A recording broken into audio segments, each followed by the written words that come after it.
Bismillahirrahmanirrahim. Sekarang mari kita belajar memanen hikmah-hikmah dari nasihat-nasihat beliau dan juga peristiwa-peristiwa dalam hidup beliau. Ya tentu saja sangat banyak. Ya malam hari ini kita ambil beberapa. Karena belajar pun ya tidak harus kemerungsung ke susu untuk dapat semuanya. Kita pelan-pelan. Yo semoga nanti ada sesi yang lain untuk memanen hikmah yang lain dari Syekh Ibrahim bin Adham ini. Karena memang referensinya sangat banyak. Baik, bismillah kita awali pelajaran pertama. Ini ada kisah dari kitab yang judulnya kitab Rohatul Qulub. Rohatul Qulub ini karya Syekh Abdul Aziz Muhammad Sindi. Di kitab ini beliau cerita tentang Syekh Ibrahim bin Adham yang suatu ketika beliau ini bertemu seorang lelaki. Yang lelaki ini kelihatannya sedih, wajahnya layu. Kelihatan bebannya banyak, masalahnya bertumpuk-tumpuk. Nah, laki-laki yang wajahnya murung ini didekati oleh Syekh Ibrahim bin Adham. Kemudian beliau ngajak ngobrol orang ini. Kata Syekh, kok saya lihat kamu ini murung, kamu kok sedih kelihatannya. Benar Syekh, saya sedang sedih, saya banyak sekali masalah ini tumpuk-tumpuk. Rasanya dunia ini berat sekali, gelap sekali. Terus Syekh Ibrahim bin Adham, kalau begitu coba saya ingin tanya 3 hal kepadamu.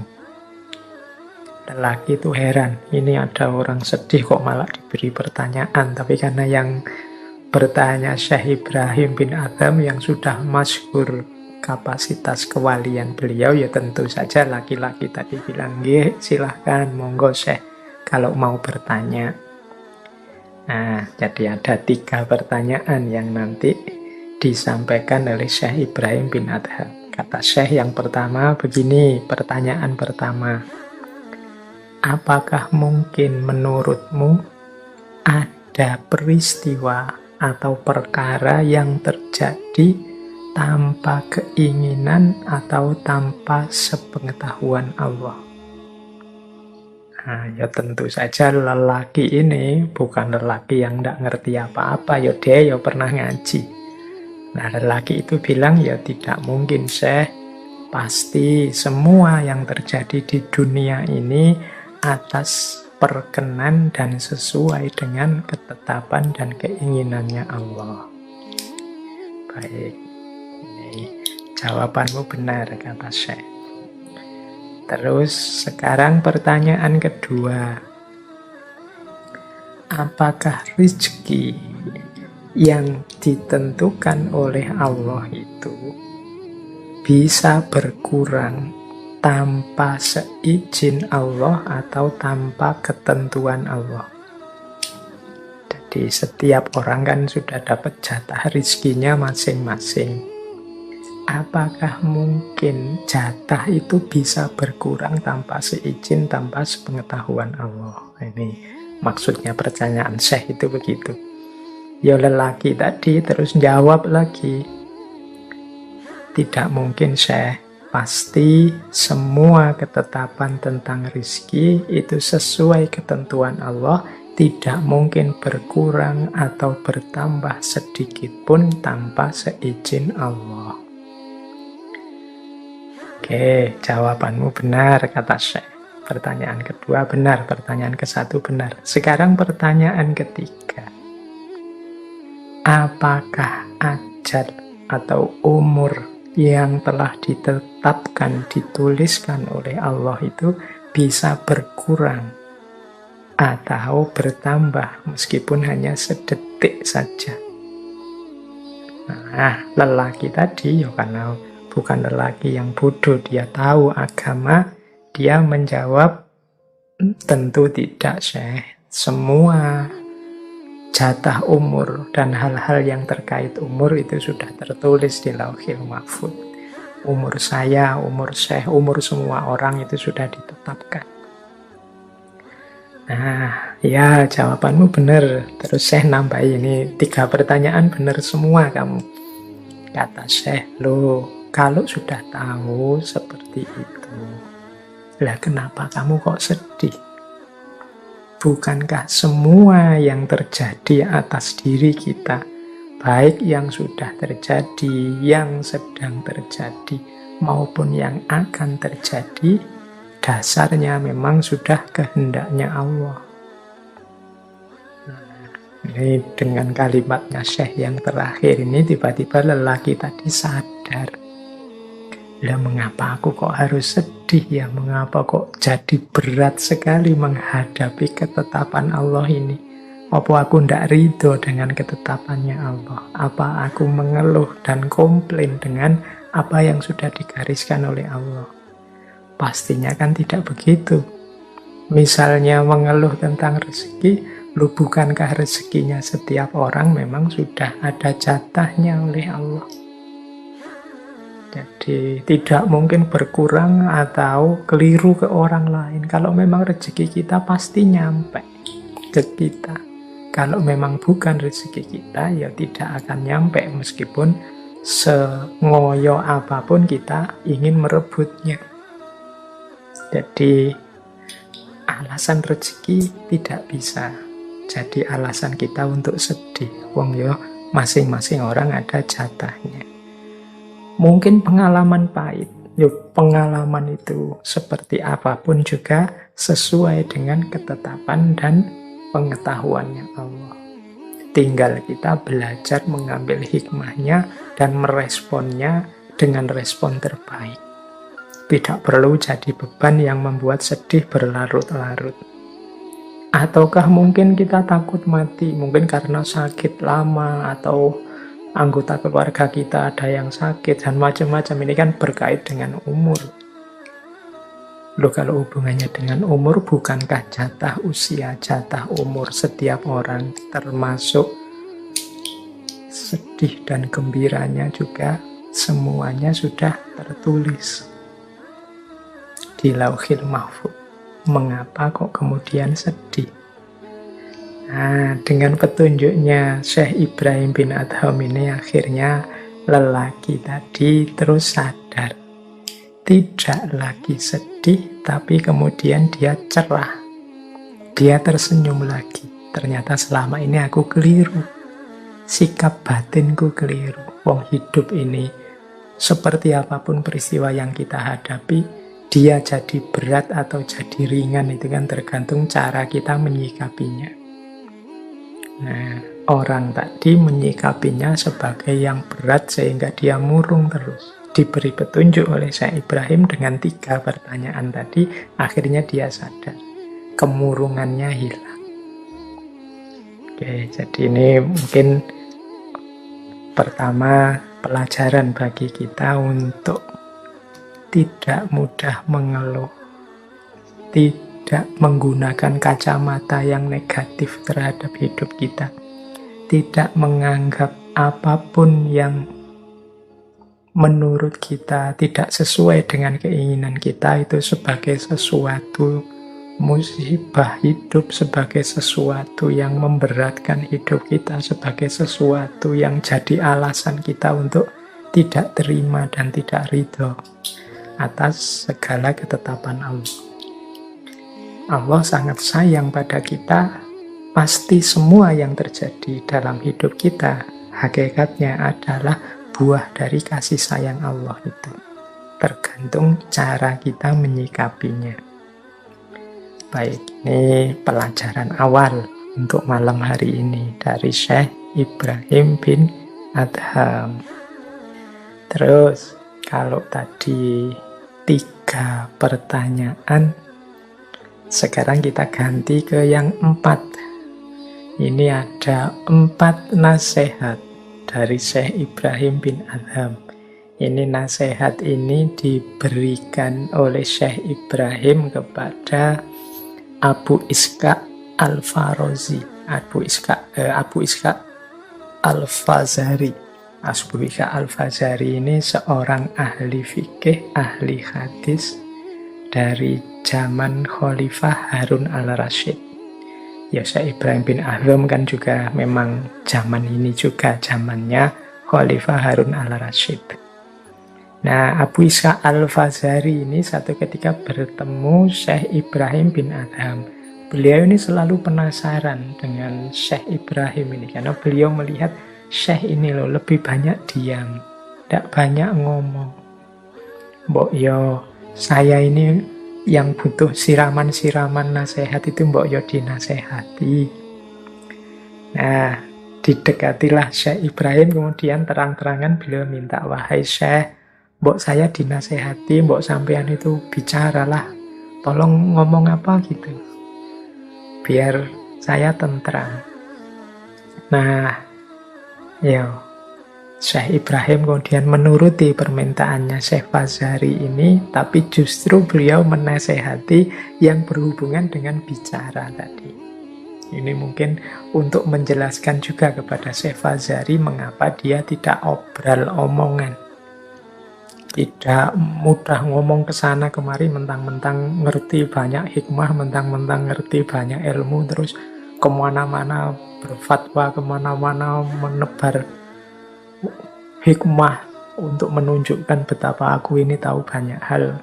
Nah, tidak begitu. Beliau menasihati Syekh Abu Ishaq Al-Fazari ini beberapa hal, 4 hal. Kalau tadi 3 pertanyaan, kalau ini 4 nasihat. Kata Syekh Ibrahim kepada Abu Ishaq Al-Fazari seperti ini. Wahai Abu Ishaq, ketahuilah ada 4 hal yang diinginkan seseorang dalam perkataannya. Jadi bicara atau diam itu silahkan saja, tapi perhatikan 4 rumus ini saat kita akan bicara. Jadi yang pertama, kata Syekh, ada perkataan yang diharapkan manfaatnya, tapi ada resiko dan bahayanya. Jenis perkataan seperti ini lebih baik ditinggalkan saja. Demi keselamatan diri juga keselamatan orang lain. Misalnya begini, kita ingin menasehati orang, tapi kita tahu kalau saya menasehati orang ini mungkin bermanfaat pada orang itu, tapi menyinggung orang yang lain. Kalau orang lain ini tersinggung, kalau dia marah bisa bahaya, karena dia punya kekuasaan, karena dia punya power, karena dia punya pengaruh atas orang yang dinasehati. Nah, jadi manfaatnya ada, tapi ada resiko dan berbahaya. Kata Syekh, jenis yang pertama ini ya ditinggalkan saja. Cari strategi yang lain. Mungkin ngomongnya jangan sekarang, nanti saja, kalau situasinya sudah memungkinkan. Jadi memberi nasihat yang tidak tepat itu kan seringkali malah membahayakan, malah merusak. Misalnya, sering saya contohkan ini kan, misalnya kita nasihati orang untuk sabar, sementara orang ini sedang males, rebahan saja, tidak mau ngapa-ngapain. Dinasehati sabar, nasihatnya ini baik, bisa diambil manfaat, tapi nanti membuat dia tambah males. Orang males disuruh sabar. Menasehati untuk saling membantu, misalnya ta'awun, tapi orang ini sedang bergelimang kemungkaran. Kalau dinasehati untuk kerjasama, jangan-jangan nanti membuat dia bekerja sama dalam kemungkaran. Jadi harusnya orang yang sedang kemungkaran dinasehati untuk muhasabah, introspeksi diri. Ya, kerjasama itu bagus, saling membantu itu bagus, tapi ketika salah konteks bisa masalah. Nah, ini jenis pertama. Jadi kalau ada perkataan yang diharapkan manfaatnya tapi ada resiko dan bahayanya, coba ditunda dulu. Cari momen yang terbaik. berarti jangan ngomong. Yang kedua, ada perkataan yang tidak diharapkan manfaatnya dan tidak dikhawatirkan bahayanya. Nah, ini ya ndak ada manfaatnya sih, tapi bahayanya juga ndak ada. Ini mungkin obrolan-obrolan iseng, gurauan-gurauan yang tidak perlu. Nah, ini mungkin sesekali kita lakukan ya, tapi yo jangan banyak-banyak deh. Kata Syekh, yang seperti ini juga lebih baik dihindari agar ndak nambah masalah, ndak jadi beban bagi lisan dan anggota tubuh yang lain. Karena yang semacam ini yo isinya hanya sia-sia, menghabiskan waktu belaka. Jadi ini jenis perkataan kedua. Ndak ada manfaatnya tapi juga ndak ada bahayanya. Ya mungkin sekali-sekali ya untuk meringankan hidup kita. Tapi jangan terus-terusan karena tidak ada gunanya. Ini jenis kedua. Berarti yang kedua juga ya lebih baik diam daripada buang waktu bicara yang tidak ada gunanya. Kalau yang pertama tadi daripada bicara yang beresiko meskipun baik. Nah yang ketiga, ada jenis perkataan yang tidak diharapkan manfaatnya, tapi bahayanya besar. Jadi tidak ada gunanya, malah bahaya. Mungkin isinya caci maki, mungkin isinya fitnah, menyinggung orang lain. Ini kan tidak ada manfaatnya. Dan bahayanya besar. Jenis yang ketiga ini harus ditinggalkan. Wong manfaatnya ndak ada, malah dapat bahaya. Dengan kata-kata kita panen bahaya, dengan kata-kata kita panen dosa, dengan kata-kata kita panen kemungkaran. Kalau yang ketiga ini sudahlah tinggalkan saja. Jadi yang pertama lebih baik ditinggalkan, mencari momen yang tepat. Yang kedua lebih baik ditinggalkan karena sia-sia. Yang ketiga harus ditinggalkan karena berbahaya. Yang keempat baru perkataan yang banyak manfaatnya dan tidak dikhawatirkan bahaya atau efeknya. Jenis keempat inilah yang harus kita hidupkan, kita biasakan. Jadi pastikan setiap kali bicara yang kita sampaikan itu bermanfaat dan tidak ada efek samping bahayanya atau resikonya. Ini pelajaran dari Syekh Ibrahim bin Adham sekaligus menjawab rasa penasarannya Abu Ishaq Al-Fazari. Wong Syekh Ibrahim ini wali yang diikuti banyak orang, kok malah pendiam, tidak banyak bicara, tidak banyak omong. Ya mungkin beliau ingin agar bicara itu senantiasa tepat. Ya jenis yang keempat tadi, ya manfaat dan tidak ada efek sampingnya. Kalau manfaat tapi ada efek sampingnya yang negatif berbahaya, ya dipending dulu, ditunda dulu, nyari momen yang tepat. Kalau tidak ada manfaatnya dan juga tidak ada efek samping bahayanya juga, ya berarti ini omongan yang sia-sia saja, buang-buang waktu saja. Ya, kalau bisa dihindari, kalau ada yang lebih penting, waktunya diisi dengan yang lebih penting. Dan yang ketiga harus ditinggalkan karena tidak ada manfaatnya, malah banyak bahayanya. Baik, jadi ini 4 nasihat dari Syekh Ibrahim bin Adham. Tadi sudah ada 3 pertanyaan, kemudian ada 4 nasihat. Sekarang tentang 5 syarat. Biar ini judulnya semua ada angkanya ya. Ini 5 syarat. Ini cerita sebenarnya. Bisa teman-teman cek misalnya di kitab yang judulnya At-Tawwabin, orang-orang yang bertobat, karya Syekh Ibnu Qudamah. Jadi suatu hari ada seorang laki-laki yang merasa banyak dosanya. Jadi laki-laki ini merasa sulit sekali berhenti melakukan maksiat. Kok saya ini ya tobat, tapi kok diulang lagi. Tobat, kok ulang lagi melakukan maksiat. Ini dia gelisah. Semoga teman-teman juga begitu ya. Kalau melakukan maksiat, semoga masih ada gelisahnya. Jangan sampai melakukan dosa, melakukan kesalahan, melakukan maksiat, tapi dianggap biasa saja. Tidak ada rasanya. Nah ini kalau sudah tidak ada rasanya bahaya. Maka ada petunjuk dari Syekh Ibrahim bin Adham kepada orang ini. Jadi orang ini satu ketika menemui Syekh Ibrahim bin Adham, beliau berkata, "Wahai Abu Ishaq, aku ini kok seneng maksiat ya?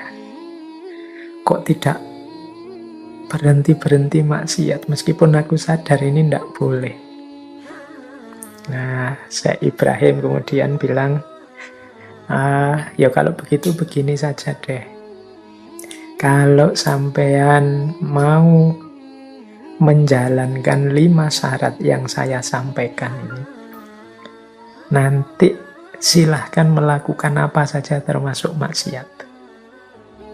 Jadi asal coba dipenuhi 5 syarat ini.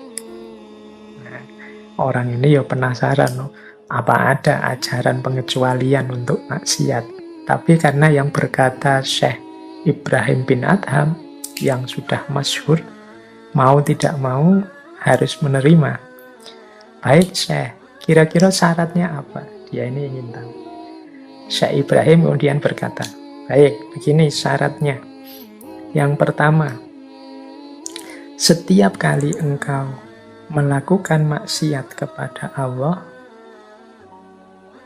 kamu harus tidak mau memakan rezeki dari Allah. Jadi jangan kamu makan, jangan kamu nikmati rezeki dari Allah. Laki-laki ini terus mikir, apa bisa?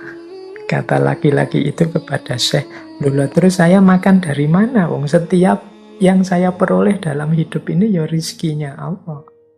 Bagaimana bisa saya harus tidak menikmati, tidak makan rezeki dan anugerahnya Allah?" Syekh Ibrahim terus jawab begini, "Ya, lah kalau kamu sudah paham begitu, apa ya kamu itu pantas rezekinya dimakan, anugerahnya dinikmati, tapi larangannya tetap dilanggar." Ya, kagetlah lelaki ini, dia baru sadar, ya, betapa tidak pantasnya, tidak sopannya aku ini. Wong ya, rezekinya aku nikmati, anugerahnya aku nikmati. Aku diberi macam-macam anugerah kesehatan, anugerah kenyamanan hidup, tapi perintahnya aku langgar. Nah, mulai terbuka pikirannya. Syarat yang kedua, kata Syekh Ibrahim, kalau engkau mau bermaksiat, ya resikonya jangan tinggal di buminya Allah. Lelaki ini kaget. Lu bagaimana bisa, Syekh? Apa bisa orang tidak tinggal di buminya Allah? Kalau kita hari ini mungkin sing pikirannya agak nakal-nakal itu teman-teman kan sering ngayal, oh kalau itu masih bisa Pak, masih bisa ke planet Mars atau hidup di bulan sana. Ya Mars dan juga bulan itu ya semuanya ciptaannya Allah. Kata Syekh, wahai Abdullah, wahai hamba Allah, apa kamu tidak mikir? Kamu itu yo makan rezekinya, yo tinggal di tempat yang disediakan olehnya untuk kita, tapi kok masih asik saja melanggar larangannya. Itu mudahnya disediakan tempat tinggal, dijamin hidupnya, tapi masih tega kita melanggar larangan-larangannya. Nah, itu kan betapa kita ini tidak logis, tidak masuk akal, tidak ngerti kepantasannya orang hidup. Nah, tambah sadar lelaki ini. Yang ketiga, kata Syekh Ibrahim, nambah lagi, karena tadi kan 5 syaratnya. Kalau engkau masih saja ingin bermaksiat, sekarang gini saja deh. Cari tempat yang tidak terlihat oleh Allah. Nah, orang ini terus mikir, terus dia jawab, wahai Syekh Ibrahim, mana ada. Bersembunyi dimanapun ya tetap Allah itu tahu. Nah, dijawab oleh Syekh, lah ya kalau memang demikian apa kamu ndak malu? Sudah dijamin macam-macam tadi, kemudian terang-terangan melanggar di depan Allah. Wong Allah selalu tahu apapun yang kita lakukan. Apa kamu ndak malu bermaksiat padahal sadar Allah sedang melihatmu? Nah, orang ini tambah sadar kekeliruan persepsinya dengan selalu melaksanakan maksiat.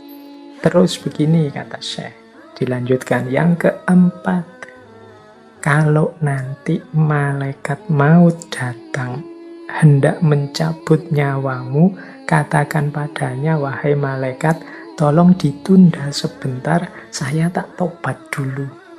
Saya mau melakukan amal soleh dulu sebentar saja biar dosaku bersih, aku tak tobat dulu. Nah, jadi orang laki-laki ini terus mikirnya, ya Syekh, ya ndak mungkin Syekh. Mana ada malaikat maut menunda dan memenuhi permohonanku tidak jadi mencabut nyawaku. Terus kata Syekh, ya kalau kamu sudah tahu begitu, lah mengapa kamu menunda-nunda untuk segera bertobat? Segera tidak menjalankan maksiat lagi, segera beramal soleh. Bukankah ajal dan umur itu bisa datang tiba-tiba saja? Bagaimana engkau bisa tetap santai melakukan kemaksiatan-kemaksiatan? Terus kata Syekh, yang kelima, nanti kalau malaikat penjaga neraka menggiringmu untuk masuk neraka di hari kiamat, jangan mau dimasukkan neraka. Kamu ngeyel, kamu bantah dia.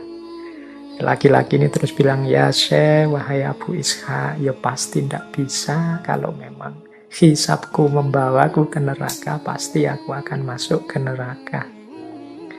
Laki-laki ini semakin sadar sampai kemudian dia nangis. Cukup wahai Syekh, memang aku ini tidak tahu diri. Memang aku harusnya bertobat dari dulu. Harusnya aku malu dengan segala kemaksiatanku.